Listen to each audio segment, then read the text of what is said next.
Ang pang-apat na katangian ay di nagbabago o immutable.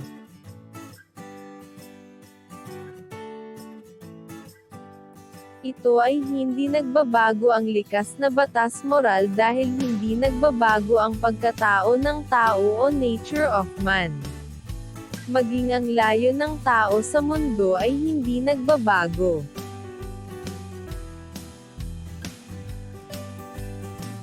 Sa kabila ng pagkakaiba-iba ng kultura, ang likas na batas moral ang nagbibigki sa lahat ng tao.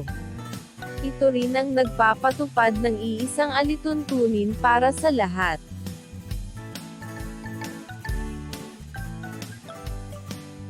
Ang mga katangian ng batas moral ay objektibo, pangkalahatan o universal, walang hanggan o eternal, at di nagbabago o immutable.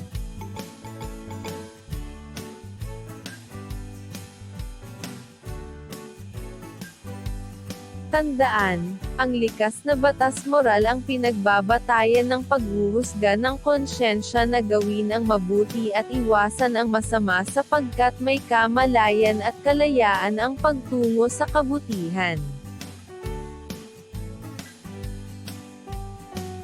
Sa pamamagitan ng likas na batas moral, tayo ay may kakayahang makilala ang mabuti at masama.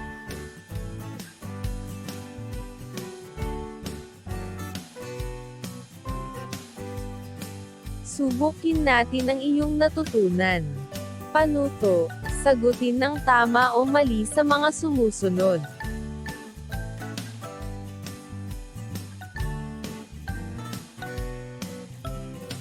Bilang isa, ang likas na batas moral ay ibinigay sa tao noong siya ay likhain.